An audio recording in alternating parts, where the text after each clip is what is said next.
Really at the top of the world. Thank you, everybody. Good morning. Firstly, when I saw the design, I was really fascinated with all the colors that were put on all the walls. And that was the first time I understood that what the entire exhibition is going to look like. The next wow moment was when I saw the actual textiles that were being borrowed from various collections. And I was fascinated to actually be able to touch them while they were being put up.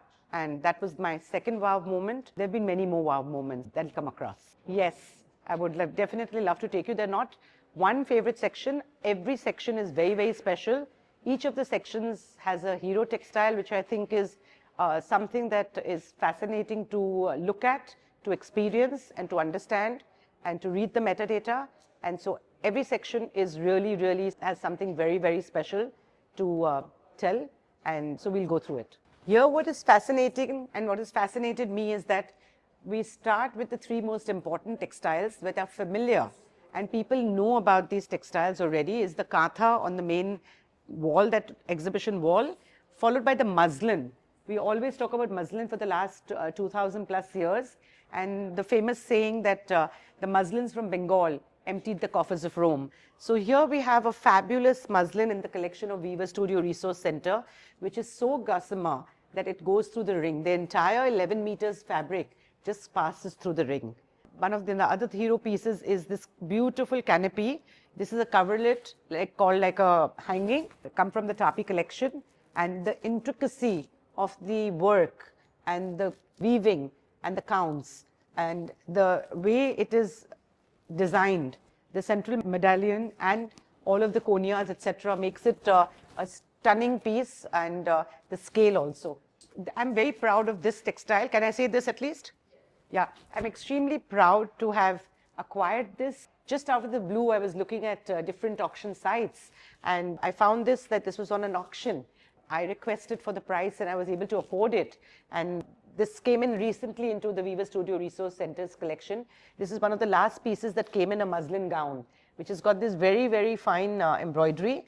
And it's been, it of course definitely was exported, this fabric, and then created in Europe, in one of the colonial countries that ruled us. And it was fascinating to bring this back to India. What is amazing for me is that each of the skills that we talk about in the 15th, 16th, 17th, 18th, 19th centuries, they still exist. These, everybody thinks, are those old terracotta dolls from Krishnanagar, but these have been reproduced. And today's day and age, this kind of perfection still exists. And we need to show it, and we need to share it with the people of Bengal, India, and the world over, and across borders, to be able to tell them that all the skills still exist 500 years ago, 1000 years ago to today. And this is what we need to celebrate, and this is what we need to encourage and take forward and to patronize. What also is fascinating is I bought this in Bangladesh, and I was in the Tangail village, and from there I went to somebody's home, and that person happened to be a textile dealer, I think, and this is a border of the Zamindar of Tangail, and their emblem of the family has been embossed and woven into this border, and we found this half the border. And during the next trip when I went, I found the other half. So what's been fascinating is I managed to find this border in two parts, and we've shown it here. Another wow piece and a wow moment when I saw this textile by Bappa Aditya Biswas is how fabulously he's made this contemporary using all the local yarns and creating it on the loom and making this entire garment on the loom. So if we look at it, that inspiration is from the textiles that woven in Bengal with these yarns, but then he's completely converted it and made it so contemporary and so innovative that this entire garment has been created on the loom without any tailoring, any stitching, and that's what fascinated me. This is one of the hero pieces of this exhibition. When we come to this room, the white on white textiles is what fascinated the world. The white on white textiles is what we find that whether it was export markets, whether it was the local craft, whether it was the expertise, the very, very fine quality of 300, 400, 500 plus counts. Firstly, we were able to spin it and then we were able to weave it. So what you see here is the jamdani, you see here is the contemporary pieces, you see here is the reproductions. This is an inspired piece, and these are very, very old pieces which we found in Bangladesh. And this is called the Dul Sari because it represents, the design represents earrings. And this is in the collection of Weaver Studio Resource Center. Along with this fascinating, all the garments that were the muslin, made of muslins and very fine cottons and done chikankari embroidery and value addition. What really fascinated me, that one of the craftspeople I've worked with for the past 35 years at Weaver Studio, Shaukat Ali, when I showed him the Forbes Watson catalog photocopies and I told him, can you recreate these?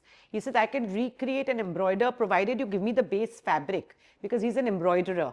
When we managed to provide him with the base 300 counts fabric, he was able to make identical pieces which are in the Forbes Watson catalog in the first section. So the skills still exist and they exist within our organization also. So this is again a wow moment that a craft person who I've worked with for 35 years was confident enough to recreate what he has. This section also fascinates me because this is the first time in India that we are seeing an entire kolcha, which is, we've normally seen only fragments. The Calico Museum is the only museum which has an entire kolcha. This has come from the Museum of Art and Photography, Bangalore. Abhishek Podar has acquired this recently from a European auction, and he's been very kind to lend us this. This is the first time that they're going to see an entire kolcha in an exhibition or in India in this manner. We're really, really thankful for all the lenders who were so generously. They lent us their beautiful Sadgaon quilts, the fragments, and what inspired from here was a woodcut print was there, and Chanakya School and my very dear friend Karishma Swali, she decided that she would represent in her way in a contemporary manner and make this piece. So this is an ode to the Sundarbans, and she's used exactly the stitches that are in this kolchas around and in the embroideries that you see in this section, and she's recreated this fabulous piece for this exhibition to show that how contemporary it can be, whether you want to make it into a wall art, you want to make it into a carpet, you want to make it into a garment, a textile, or any way that you want to use it, it's possible. So this opens up new avenues, new markets, new thoughts, and new ideas, and new collaborations. 20 years ago, I acquired this piece from my guru, my teacher, Ruby Ghaznavi, who is no longer there. Her blessings are with us, and we got this Nakshi Kantha. It's a dupatta, and we decided to display this section just to be able to pay my respects and an ode to a woman who really, really invested her many, many, many, many years into the crafts of the other side. So APAR, OPAR, this side and that side, the shared legacies, they continue to express themselves in various ways. And Weaver Studio has taken it to a completely different level where we've painted and dyed these textiles and used the kantha without form and have let the flow be. And the craft person has done exactly what they wanted to do without us having to impose on them specific in-the-box design. So being out of the box was one of the ways to show that contemporary can be done by craftspeople who know the technique. They can express themselves in a more free manner and create things which are actually what we call international and contemporary. The wow moment for us was, though this is not woven in Bengal, but it's woven in Badoi in Uttar Pradesh, the fact that this kantha, which was found in a private collection, which is now with the Weaver Studio, and beautifully embroidered with different kinds of stitches. And we see that this was their inspiration. And just see how beautifully they've reproduced it in a carpet. So today, design iconography from textile can express itself in very many forms, whether it's home, interiors, wearable textiles, architecture, and beyond. You can see that these inspirations form very strong collaborations. And again, they find us new avenues and new markets. The exhibition, the publication, the dialogue, the symposium is all about finding the future path by looking at the past, learning from our lessons, understanding what really happened to and impacted the textiles of both the Bengal Delta, and then taking it forward of how we can really take this forward with each person from a different field. And here you see that it's come to life in this exhibition where you see textiles which are 150, 200 years old to the textiles that have been made in 2024. This section brings back memories, the baluchars that we see over here.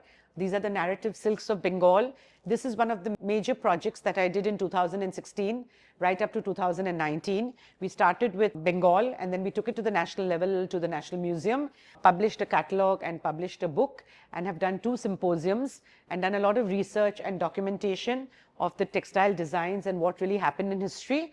And here we see that these textiles have come to life.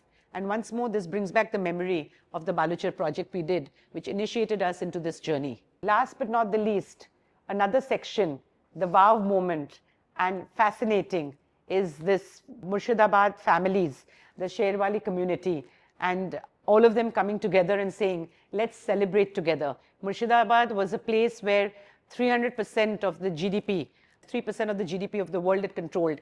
And when you come and see this, you see that how these shawls, the Kali Nama shawl, and how the patronage of the zamindars, of the rich families, of these business families, of the trading families, how they were able to make these shawls in Kashmir, make these shawls, put in the calligraphy, and make it in Banaras, and take the Bengal's Pacha Pere and recreate it. This has been recreated in Bangladesh, where the weavers from Banaras have moved to Mirpur in Bangladesh and have settled there. So this is a story of migration, back migration, patronage and celebration.